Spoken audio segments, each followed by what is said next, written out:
घर की औरत पार्ट 3। मीना का घर ठीक से ही चल रहा था। मतलब अब सास और बहू दोनों कमा रही थी, खुद की जिंदगी जी रही थी, मिलजुल कर रह रही थी। लेकिन कहते हैं ना, दुख के दिन नहीं टिके तो सुख के दिन कैसे। अरे मंगलू, कहाँ है? कितने दिनों से गांव नहीं आया माँ की खोज खबर लेने। तभी मीना आ जाती है। अरे दादी साहब, कैसे आना हुआ? बताया नहीं, हम स्टेशन आ जाते। ये बोलते हुए मीना अपनी दादी सास के पैर छूने के लिए झुकती है कि दादी सास जोर की लात मारती है। बड़ी आई, कैसे आना हुआ? मेरे पति का मकान है ये। और तेरे बाप ने क्या दिया जो तू पूछ रही है, हैं? और ये क्या पहना है? न साड़ी न सर पर पल्लू, बात बात पर जबान खुलती है।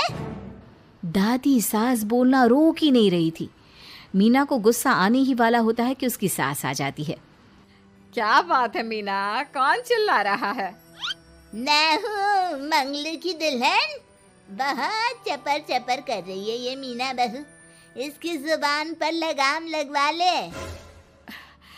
मम्मी जी, मेरी बहू है, घोड़ा थोड़ी ना है जो लगाम लगवा दूं।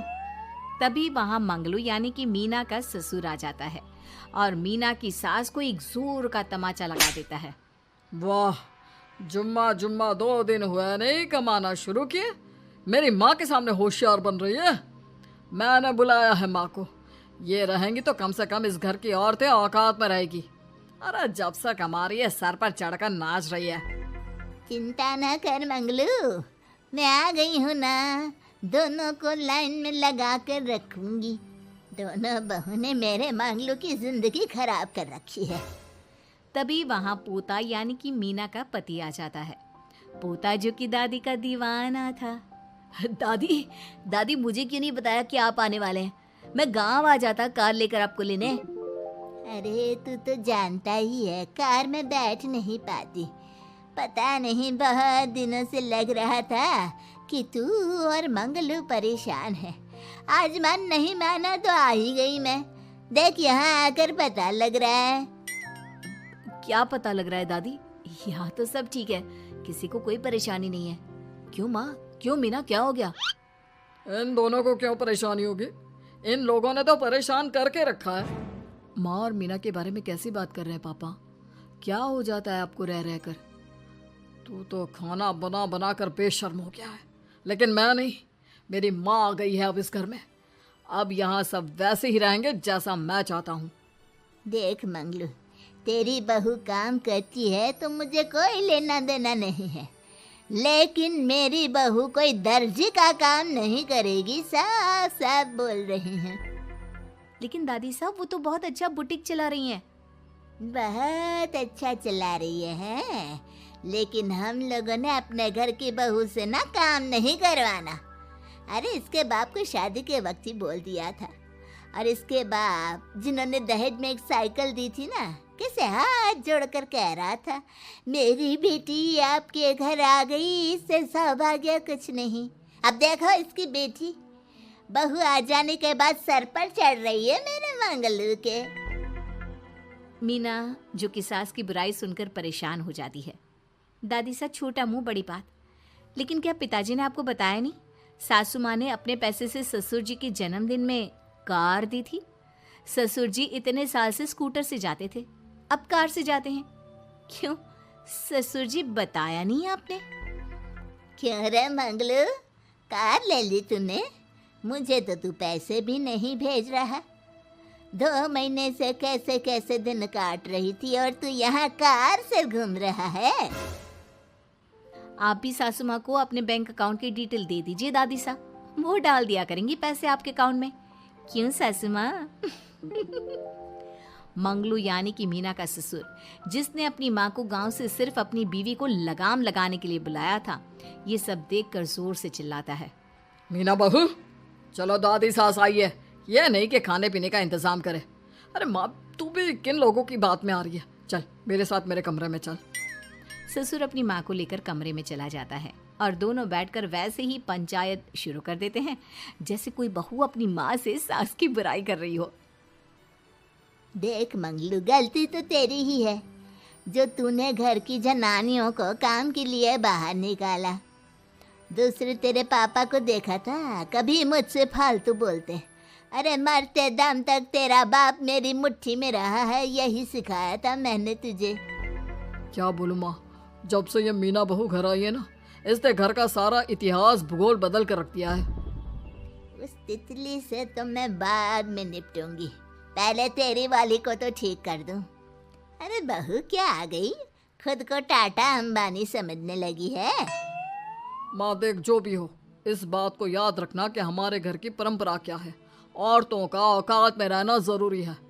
अरे बहू के साथ मिलकर माँ ये बहुत उड़ती रहती है। बेटा देख, गलती तो तेरी भी है, क्यों तूने इसे काम करने की छूट दी। मारना भी कम कर दिया है तूने इसे, वरना पहले आती थी तो बहू का कोई ना कोई हिस्सा सूजा हुआ या काला ही दिखता था। देखकर तसल्ली मिलती थी कि तूने कंट्रोल कर रखा है।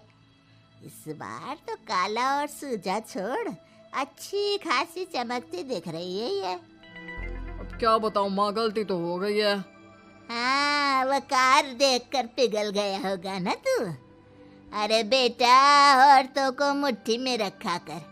शान की साइकिल ज्यादा अच्छी कुत्ता बनकर कार चलाने से, समझा। मीना का ससुर अपनी माँ की बात को सुन रहा था। बस माँ, जो गलती हो गई मिट्टी डाल उस पर। अब बस तू ना घर पहले जैसा करके जाना। ये सब ना बहू का किया धरा है, समझी। मतलब बहू को ठीक करना है तो बहू की बहू को लगाम लगाना होगा, ठीक है। दोनों माँ बेटा बातें करके सो जाते हैं। सोने के बाद अगली सुबह मंगलू की बीवी यानी कि मीना की सास, माँ जी उठिए, ये लीजिए गर्म पानी और ये दादुन। चलिए तो याद रहा तुझे, वरना मैंने तो सोचा था कि बहू के चक्कर में पागल ही हो गई होगी बिल्कुल। अरे बहू के चक्कर में पागल होने का क्या मतलब होता है माँ जी। उसने मुझे मेरे पैरों पर खड़ा होना सिखाया है। मैं तो कहती हूँ उसके जैसी मेरी बेटी होती ना तो शायद मैं बहुत पहले जीवन का मतलब समझ चुकी होती। तो दादी सास को समझ में आ जाता है कि सारा मामला मीना पर जाकर ही ठीक होगा। वो सोच लेती है कि अपनी बहू को छोड़कर पहले मीना को सही करना है। फिर अगले रोज, अरे मेरे पोते के पास तो मेरे पास बैठने का वक्त भी नहीं है, हैं? अरे कैसी बात करती है दादी, तेरे लिए तो मैं नौकरी भी छोड़ दूं। नौकरी नहीं, तू ना बीवी छोड़ दे, खुश हो जाऊंगी मैं। नीरज हैरान हो जाता है कि उसने तो मजाक किया था। दादी ये क्या बोल रही है? कैसी बात कर रही हो दादी, मीना ने तो सारा घर संभाला हुआ है। पहले तो घर गिरा जा रहा था ना। तेरी मीना के आने के पहले ना घर में चूल्हा जल रहा था, ना कोई रोटी खा रहा था, क्यों? नीरज को दादी बीवी के खिलाफ खूब कान भरती है। तू सही कह रही है दादी, औरत पैर की जूती और हाथ की मुट्ठी में ही ठीक लगती है। मीना ने ना सिर्फ घर का माहौल बिगाड़ा, माँ को भी पिताजी की इज्जत करनी छुड़वा दी। अब ठीक बोल रहे हो, घर को बिगाड़ने की मेन जिम्मेदार तो मीना ही है दादी। अभी उसे ठीक किए देता हूँ। तभी वहाँ पिता भी आ जाता है। देख बेटा, तो रोटी कम खाना मंजूर, लेकिन इन औरतों के आगे झुकना मंजूर नहीं। तेरी दादी ने घर की परंपरा बनाकर रखी, मजाल कि मेरा बाप मेरी माँ के सामने कुछ कह लेता। पर पापा एक बात पूछनी थी। रहने बेटा, तू ना कंफ्यूज है जीवन में, तू ना कंट्रोल कर पाएगा अपनी जनानी को। मंगलू, मेरी तो टिकट ही करा दे गाँव की। तुम लोगों के घर तो मर्दों की कोई इज्जत ही ना है, और ये मेरे घर की परंपरा ना है, मैं चली। अरे ना ना दादी, मैं तो बस देख अब मैं कैसे कंट्रोल करता हूँ इसे कल।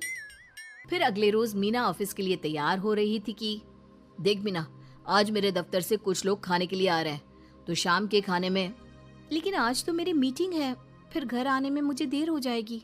तो मैं क्या करूं? बोला ना शाम को खाना बनाना है तो बनाना है, समझी। मीना को पति की बात अजीब लगती है, पर वो दादी सास के सामने कोई भी ड्रामा क्रिएट करना नहीं चाहती थी। ठीक है, मैं शाम को जल्दी आ जाऊंगी। अच्छा क्या खाना है प्लीज जल्दी से बता दीजिए। पर बेटा तू तो बहू सास को चुप रहने का इशारा करती है, लेकिन पोते को तो लड़ना था। वो मीना पर जोर से चिल्लाता है, मीना देख ज्यादा हीरोइन मत बन, आज ऑफिस जा रही है तो जा, लेकिन सुन तुरंत रिजाइन देकर घर आ जाना। ना मुझे तेरी कमाई चाहिए ना ही तेरी नसीहत। आज से घर में वही होगा जो मैं चाहूंगा, समझी? अरे कैसे लैंग्वेज बोल रहे हो, ये तुम्हारी बोली नहीं है, कौन सिखा रहा है तुम्हें? तभी दादी सास आ जाती है। क्या बोलना चाह रही है बहू? मैं मुन्ने के कान भर रही हूँ, हैं? हाँ, मुझे तो यही लग रहा है, वरना हम लोगों का घर अच्छे से चल रहा था, सभी मिलजुल कर एक दूसरे को इज्जत देकर रह रहे थे। लेकिन अब तभी मीना को उसका पति जोर से डांटता है। सास बेटी बहू की लड़ाई को बर्दाश्त नहीं कर पाती। देख नीरज, बहू को डांटना या फिर बहू के साथ गलत व्यवहार, ये सब मुझसे बर्दाश्त नहीं होगा। वाह रे वाह, सारी जिंदगी जो पति की डांट और मार खाती रही, अब बहू को थोड़ी सी डांट क्या पड़ी, गुस्सा आ गया। हाँ माँ, क्या हो गया? मैंने तो मीना को कहा कि देख नीरज, मेरी बहू को कुछ नहीं कहेगा तू। ये माँ ही होती है जो अपने बेटे को औरतों की इज्जत करना सिखाती है, लेकिन कोई औरत अपने बेटे से बहू को मारना या डांटना सिखाए तो ये शर्म की बात है। मैं नहीं चाहती कि तू औरतों की इज्जत ना करे, जबकि मैं खुद एक औरत हूँ। दादी सास बहू की बात सुनकर शर्म से सर नीचे कर लेती है। सच कहा सासू माँ, एक रानी ही अपने बेटे को राजकुमार की तरह पालती है जो दूसरी औरतों का सम्मान करे। काश दादी सास भी पिताजी को अच्छे संस्कार दे पाती। मीना की बात सुनकर दादी सास उन लोगों से माफी मांगती है। मैं समझ गई बहू, औरतों की बेइज्जती करने को घर की परंपरा समझती थी, झूठी शान समझती थी। वो सब गलत है। औरतों की इज्जत से घर में माँ लक्ष्मी और सरस्वती का वास होता है। मुझे माफ कर दो।